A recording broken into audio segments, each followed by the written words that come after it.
प्रणाम मित्रों, मैं हूं विकास सक्सेना। सामाजिक एवं राजनीतिक घटनाओं के विश्लेषण के यूट्यूब चैनल चैतन्य में आपका स्वागत है। आप देख रहे हैं विकास की बात। भारतीय संस्कृति और हिंदू फोबिया के आरोपों से घिरे बॉलीवुड एक बार फिर विवादों में फंस गया है। दरअसल एक वेब सीरीज बनी है नेटफ्लिक्स पे जो आई है, उसका नाम है IC814 द कंधार हाईजैक। ये वेब सीरीज कंधार विमान अपहरण को लेकर के बनाई गई है और आरोप लग रहे हैं कि इस वेब सीरीज के जरिए निर्माताओं ने आतंकवादियों की छवि को सुधारने का प्रयास किया गया है और इसके अलावा इसके जो अपहर्ता हैं इस विमान के, उनके हिंदू नाम लिए गए हैं ताकि ये दिखाया जा सके कि इस विमान का अपहरण करने वाले अपहरणकर्ता मुस्लिम नहीं बल्कि हिंदू थे। दरअसल वर्ष 1999 में इंडियन एयरलाइंस का एक विमान 176 यात्रियों को लेकर काठमांडू से उड़ान भरता है नई दिल्ली के लिए। इसका 5 आतंकवादियों ने, नकाबपोश आतंकवादियों ने अपहरण कर लिया। वो इसको लेकर के अमृतसर में उतरते हैं, वहाँ पे इसमें फ्यूल भरवाने की कोशिश करते हैं। असफल होने पर वो इसको लेकर के लाहौर पहुँच जाते हैं। लाहौर में इस विमान में ईंधन भरवाया जाता है और उसके बाद वो आतंकवादी इस विमान को लेकर के दुबई पहुँचते हैं और दुबई से ले जाकर के ये वहाँ पर कंधार पहुँच जाते हैं।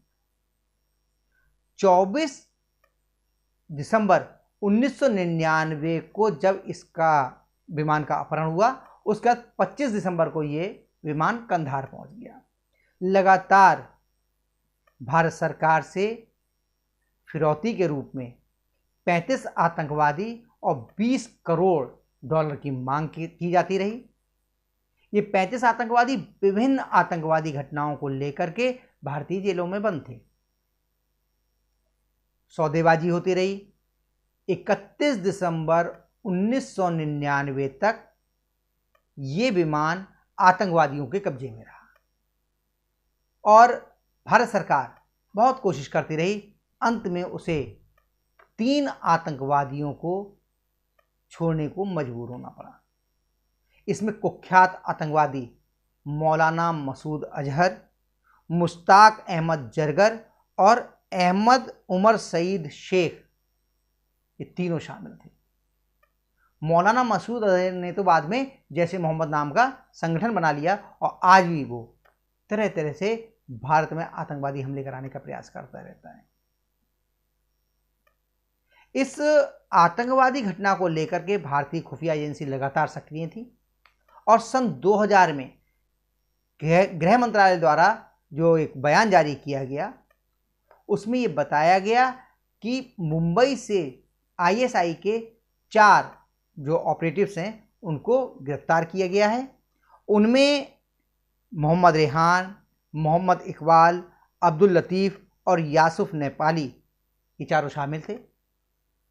दरअसल ये चारों लोग हरकत उल अंसार, जो रावलपिंडी का एक आतंकवादी संगठन है, उसके आतंकवादी थे और इनसे मिली जानकारी के आधार पर केंद्रीय गृह मंत्रालय ने यह बताया कि जिन 5 लोगों ने विमान था उसका अपहरण किया है नकाबपोश लोगों में, उनमें इब्राहिम अतहर, शाहिद अख्तर सईद, सनी अहमद काजी, मिस्त्री जहूर इब्राहिम और शाकिर शामिल हैं। इन 5 आतंकियों ने इस विमान का अपहरण किया था और 5 के 5 मुस्लिम समाज से थे। लेकिन जब उन्होंने इस विमान का अपहरण किया तो उन्होंने अपने कोड वर्ड के जो नाम थे उनमें एक दूसरे को संबोधित किया। जैसे कि इब्राहिम अतहर के लिए चीफ शब्द का इस्तेमाल किया गया, शाहिद अख्तर सईद के लिए डॉक्टर कहा गया, सनी अहमद काजी के लिए बर्गर कहते थे वो लोग, और मिस्त्री जहूर इब्राहिम के लिए भोला कहते थे और शाकिर के लिए शंकर। पूरी वेब सीरीज में कई जगह पर ये आतंकवादी एक दूसरे को कोड वर्ड के नामों से पुकार रहे हैं और ये बार बार कह रहे हैं कि भोला और शंकर हमारे साथी हैं। चूंकि इनके कोड वर्ड थे, इसके नाम लेने में कोई वो समस्या नहीं है। समस्या यहां है कि वेब सीरीज में कहीं भी ये नहीं दिखाया गया कि इन 5 लोगों के असली नाम क्या थे। उन्होंने ये कोड नेम अपने रखे थे, इससे पहले उनके असली नाम क्या थे आप कोड नेम को समझिए, चीफ, डॉक्टर, बर्गर। इन तीनों में से एक भी नाम ऐसा नहीं है जिससे आप किसी भी व्यक्ति के मजहब का पता लगा सकें। लेकिन जो 2 नाम हैं भोला और शंकर, इनसे आप आसानी से समझ सकते हैं कि ये दोनों लोग किस धर्म से वास्ता रखते हैं, किस धर्म के हैं। आतंकवादियों के द्वारा षड्यंत्र पूर्वक 2 नाम हिंदुओं के रखे गए और उन्हीं का प्रयोग जो है इस वेब सीरीज में किया गया। इस तरीके से कोई भी व्यक्ति जो आज से 10-15 साल बाद इस वेब सीरीज को देखेगा या जिसे कंधार विमान अपहरण कांड की वास्तविकता नहीं पता है, वो तो यही मान लेगा कि इस विमान का अपहरण हिंदू आतंकवादियों ने किया था, जबकि 5 के 5 आतंकवादी मुस्लिम संप्रदाय के थे। इसके अलावा इस वेब सीरीज में जो सनी अहमद काजी है, जिसका नाम बर्गर है, उसका चरित्र तो बड़ा ही उदार दिखाया गया है। जिन लोगों ने इस वेब सीरीज को देखा है उनका कहना है कि वो जो विक्टिम हैं, जो जिनका अपहरण किया गया है, बंधक बनाए गए लोगों के साथ हंसता है, खेलता है, उनके जख्मों को देख करके दुखी होता है। इस पूरी वेब सीरीज में जो दर्द है, जो भय है, जिस प्रकार का वातावरण था उस समय पर, जो अपहरण किए गए लोग थे, जो बंधक बनाए गए लोग थे उनके बीच में और उनके परिजनों के बीच में, उसको हल्का करके दिखाने का प्रयास किया गया है और आतंकवादियों के चरित्र को थोड़ा सा अपडेट, मतलब इस तरह से दिखाया गया है कि वो कितने जो उदार हृदय वाले लोग हैं, उनकी छवि को सुधारने की प्रयास किया गया है। इसीलिए दर्शक ये आरोप लगा रहे हैं कि इस वेब सीरीज के निर्माता हिंदू फोबिक हैं। यहां तक कह दिया है लोगों ने कि वो तो इस्लामी जिहादी दिखाई देते हैं।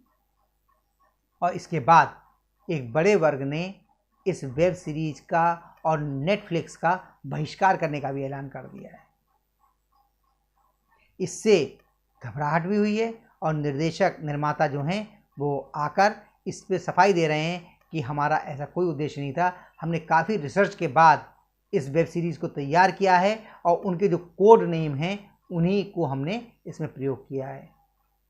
लेकिन क्या ये जिम्मेदारी निर्माता निर्देशकों की नहीं थी कि वो अपने दर्शकों को बताएं कि वास्तविक इतिहास क्या है, वास्तव में इस विमान का अपहरण जिन 5 लोगों ने किया था उनके वास्तविक नाम क्या थे? ये कहीं पर भी इस वेब सीरीज में दिखाया गया। दरअसल एक वर्ग है उन लोगों का जो इस्लामिक आतंकवाद के वरक्स हिंदू आतंकवाद को खड़ा करना चाहते हैं। भगवा आतंकवाद की अवधारणा को गढ़ने का लगातार प्रयास किया जा रहा है, हालांकि उन्हें इसमें सफलता नहीं मिल रही है। आपको याद होगा 26/11 का मुंबई हमला जो लश्कर ए तैयबा ने कराया था, उसका एक आतंकवादी अजमल कसाब पुलिस ने जिंदा पकड़ लिया था। उसको लेकर के एक पुस्तक लिखी है मुंबई के पूर्व पुलिस कमिश्नर राकेश मारिया जी ने, लेट मी से इट नाउ। उन्होंने इस पुस्तक में लिखा है कि अजमल कसाब के हाथ पर लाल रंग का धागा बंधा हुआ था, जिस तरह से कलावा बंधा होता है। इसके अलावा उसके पास से जो पहचान पत्र, जो आईडी प्राप्त हुई है, वो भी बेंगलुरु के निवासी समीर दिनेश चौधरी के नाम की थी। एक अंग्रेजी वेबसाइट का तो यहाँ तक कहना है कि लश्कर ए तैयबा का ये प्रयास था कि इस हमले के बाद अजमल कसाब मारा जाए और इस बात को स्थापित करने का प्रयास किया जाए कि मुंबई पर जो ये हमला हुआ है 26/11 का, इसे हिंदू आतंकवादियों ने किया है। इस तरह के प्रयास लगातार किए जाते रहे हैं और बॉलीवुड पर तो लगातार ये आरोप लगे हैं कि उसने हिंदू और धर्म और संस्कृति का लगातार अपनी फिल्मों के माध्यम से मखौल उड़ाया है। कहीं चोटी को लेकर के मखौल उड़ाया गया है, कहीं टीके को लेकर के क्रूरता दिखाई गई है, कहीं पर धोती को लेकर के जो है वो मखौल उड़ाया गया है। तो लगातार हिंदू धर्म, हिंदू प्रतीक, हिंदू आस्था, उनके जो मान बिंदु हैं, भगवानों के चरित्र जो लोग निभाते हैं, उनका मजाक बनाया जाता है। इस तरह के प्रयास लगातार एक बॉलीवुड में जो एक बहुत बड़ा वर्ग है वो करता है। लेकिन जिस तरह का बहिष्कार आमिर खान की फिल्म लाल सिंह चड्ढा का हुआ, उसके बाद से बॉलीवुड में इसको लेकर सतर्कता बरती जा रही है। इसके बावजूद अब जब ये फिल्म आई है तो लोग इसके खिलाफ मुखरता से आवाज़ उठा रहे हैं और इसका प्रभाव भी देखने को मिल रहा है। नेटफ्लिक्स भी घबराया हुआ है और इस वेब सीरीज़ के निर्माता निर्देशक भी घबराए हुए हैं कि कहीं इसका उनको बड़ा खामियाजा या आर्थिक नुकसान ना उठाना पड़ जाए। तो आज के अंक में बस इतना ही। अगले अंक में हम लोग फिर मिलेंगे किसी नए मुद्दे के साथ। तब तक के लिए अनुमति दीजिए। आपसे अनुरोध है कि अगर आपको ये वीडियो पसंद आया हो तो इसे लाइक कीजिए, शेयर कीजिए और हाँ, अगर इस चैनल पर आप नए हैं तो आपसे ये भी अनुरोध है कि इस चैनल को सब्सक्राइब करने के बाद नोटिफिकेशन का बेल आइकन जरूर दबाइए। धन्यवाद। प्रणाम।